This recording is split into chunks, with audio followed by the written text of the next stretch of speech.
ngayon nga po pala ay binibili na ni Tia Arlene yung aming tanim na white corn tsaka yellow corn. Bali yung pong asawa po niya ay kapatid po ni nanay, si Tio Isti. Ayan. So ito na po yung naanid din sa akin.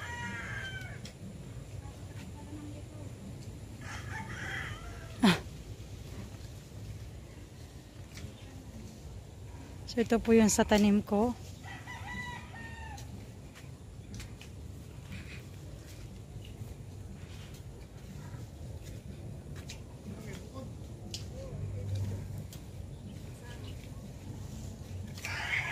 At ngayon po yung harvest nila yung kay nanay na tanim. Ito po yung dalawa kong pinsan. Si Ambo ni Anyi. Si Tia tsaka si Tio Isti. Kapatid ni nanay.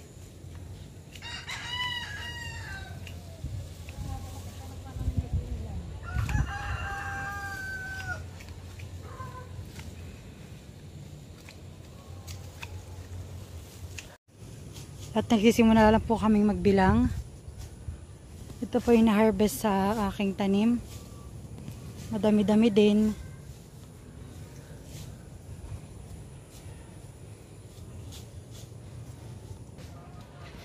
Dito rin po si nanay nagbibilang na ng kanya. Nabilang ko po yung kay Tia Matot. Bali siya po yung naka 120 pieces. Ayan. So ayan po. Ito po yung lahat na nakuha. Sobrang dami. Aray ko.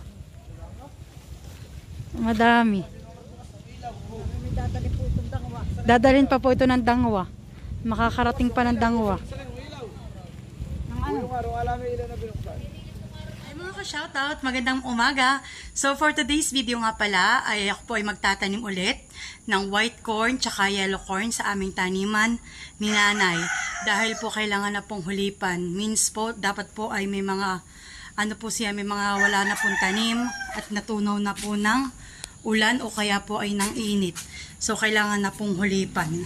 Para din po nagpapalayan, kailangan maghulip. So bali po pupunta na po ako dun sa aming taniman ni nanay. At si nanay po ay kanina pa nagsisimula sa pagtatanim. Tsaka po kahapon. Baka po siya po yung matatapos na. At yung po aming pong tanim ay nakapag-harvest na po ako nung isang araw. Nung pong si Tia Arlene po yung nagpunta dito. Yung asawa po ng kapatid ni nanay. Bali ako po ay naka 980 pesos. So ipapakita ko po sa inyo. May natira din po dito na hindi na po nila mabibilit gawa ng reject na po. Dahil po siya po ay nasunog na ng init. So ito na po yung mga natira pa. Yan po yung na-harvest na nila. Yung pong ganito bali hindi na po nila ito isinasama. At iba pong dahon po yung nasunog na. So gagawin ko po dito, ipuputulin ko po ito. At itatanim ko po dito sa mga walang tanim. Bali panghuhulip ko po. At po ito po aking tanim ay bungi-bungi. Ay sayang po yung space. Yan po bali lahat mga nasunog na po ng init. Dami ko pong puputulin. Bali ko po dito yung naka 980 pesos. Nani naka magkano ka po dati? 500. Sumunod 400. Muli 750. Sa paghahalaman po ikaw po magkakawarta. Dami na po ni nanay na naitanim. Basta po ikaw po masipag ay mapagkakwartahan. At syempre dapat po may lupa para may pagtatamnan. Ayan. Ito po mga itipuputulin ko na at sobrang hahaba po.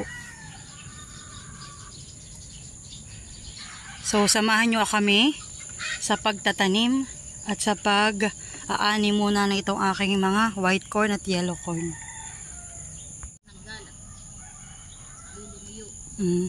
Ito po yung mga reject na. Dahil po siya po ay naglaying na. Ibig sabihin nagkulay brown na po siya. Ay ito po yung hindi na po tinatanggap sa Dangwa. Bali ang nakuha po namin mismo aming taga nagkuha ng mga white corn at yellow corn ay yung pong asawa ng tiya ko. Siya po ay nagpabiyahe sa Dangwa. Ayan. Dati na pong ititrim isa-isa. Bali daw po sabi ng tiya, ay magtitira ka daw po ng parang isang daliri mula ang from sa lupa. Para daw po maganda ang pagkakataon ng halaman.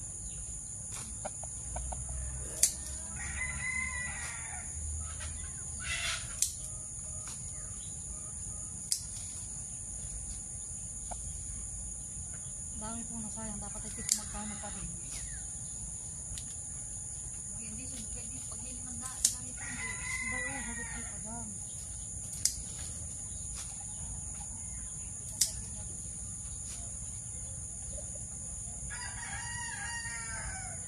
Ate Julie! Pakuha ha? Okay, mamaya na. Oo. Ano kinukuha mo? Sibuyas. Nabili mo isang araw, takala ako hindi na.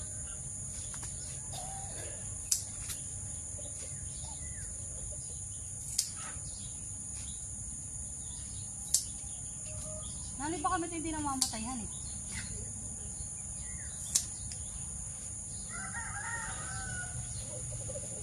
Masakit din pala ito sa kamay.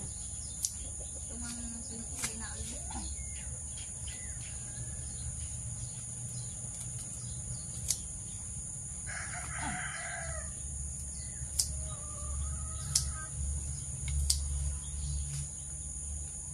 Laying-laying na po ito. Hindi rin po beer.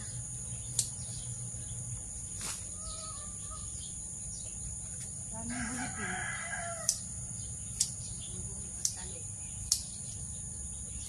Para din po itong palay.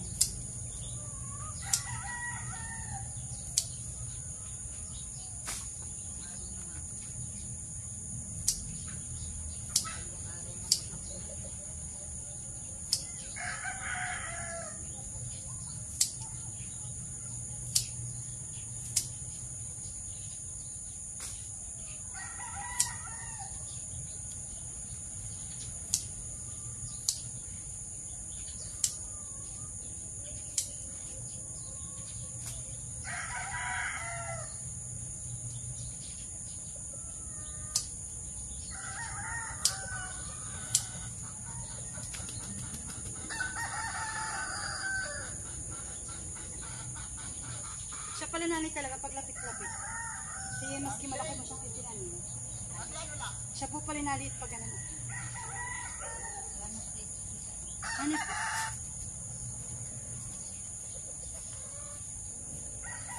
Magkano ka man? Nalimitas. Nakitang dito na. Kapainin mo kaya yun. Para higop abaw. Basta kasi nakikipag-isli ka hindi naliit. Oversize yan. Nadamay pa. Sibilian.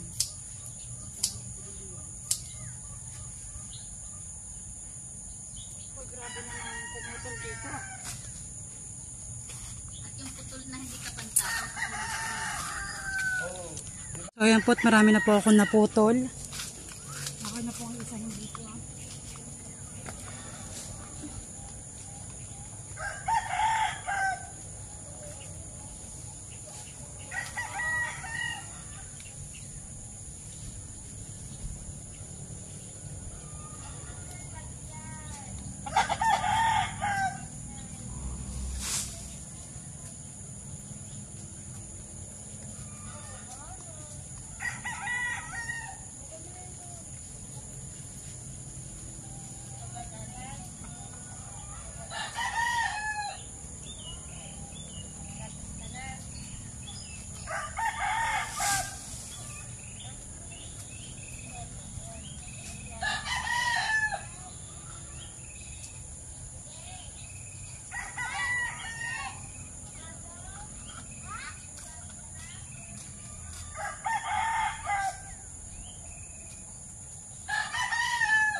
ayan po, sa wakas po, natapos ko na po yung pagtitrim po ng mga naglayong na o yung mga nasunog na gawa ng init.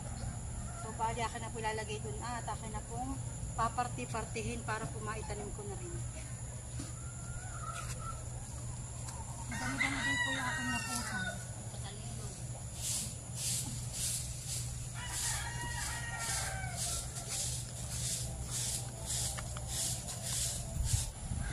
Maganda na pong tingnan ang aking halamanan dahil ito po'y pantay-pantay na. Ayan.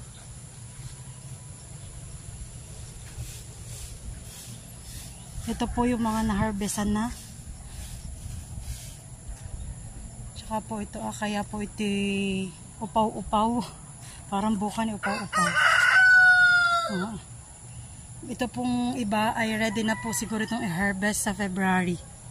Ayan po. At malalaki na po.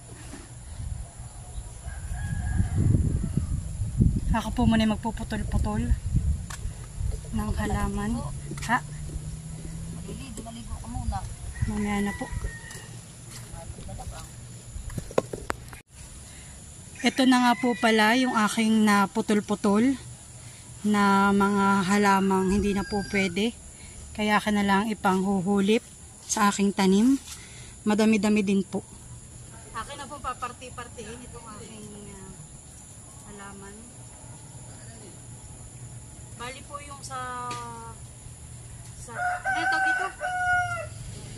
Yung po sa puno po, itong dulo, bali ito po ihihiwalay ko, tsaka po yung kanyang pinakang katawan.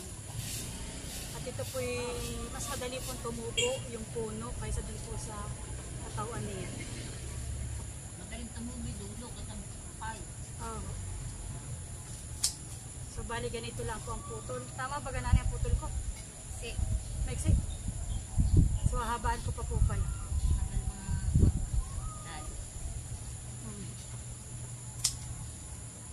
So ito po yung sa katawan at ito po yung pinakang puno. Hihiwalay po natin.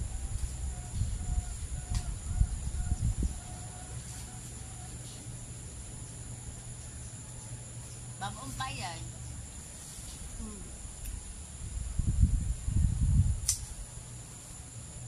Okay na na yan? Nagtitris.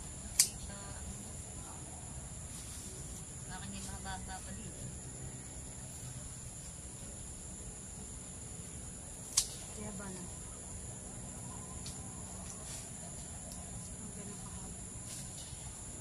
Kasi iti dalawang puto lang namin.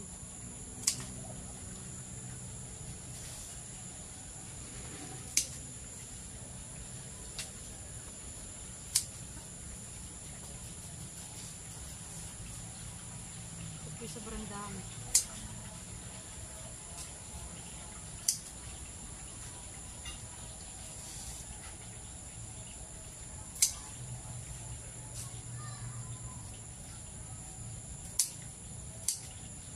Madami-daming gupitin. Dapat ay maligo ka muna. Dami kaya hanggang tanghali ay magugupit. Nakakikakampi.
ito na po natapos kong gupitin. At meron pa po ditong kaunti Pero para po ako nakakakalahati na.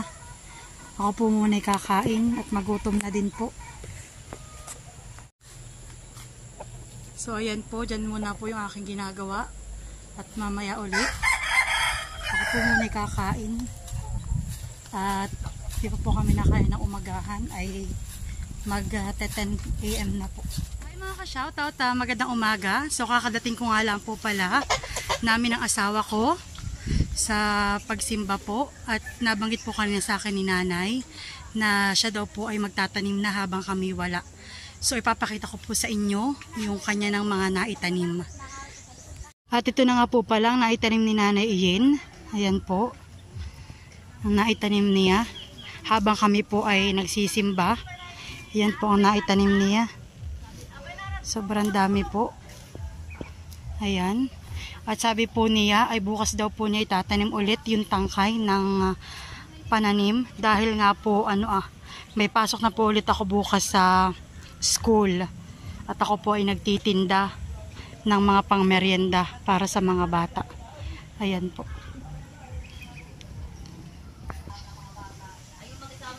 Ito po yung nasobra sa pananim. Bali bukas po ni nanay yan itatanim. At ito pa po yung iba pa na pinutol-putol ko po kahapon. Ayan.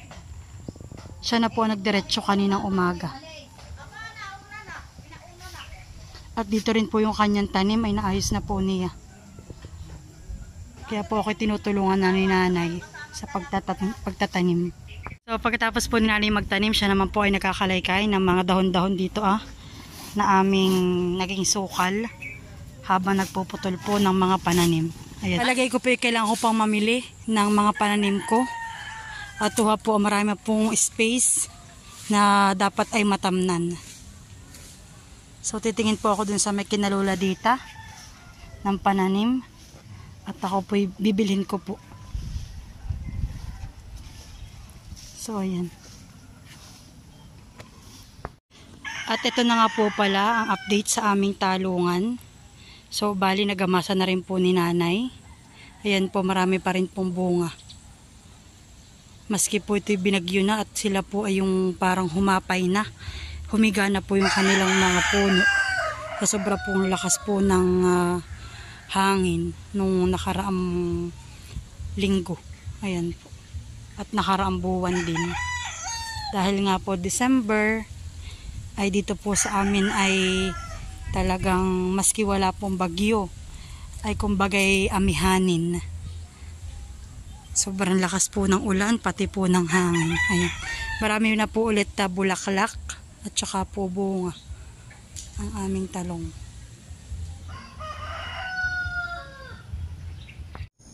Ayan, magandang umaga po. So, tapos na nga po ni pala ni nanay na itanim yung mga tangkay ng aming harding white corn at yellow corn. Ayan po.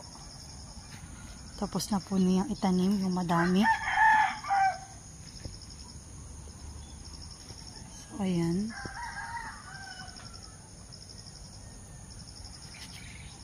At bali dito po ay kulang pa.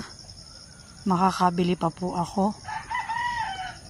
At saka po siguro dito naman din yung po sa mga gitna-gitna ay kulang pa rin. So kailangan ko pa rin po itong tamnan. Ako po bibili pa ng pananim. Ayan. Basta't masipag kalaang po ay talagang makakaon ka ng hanap buhay.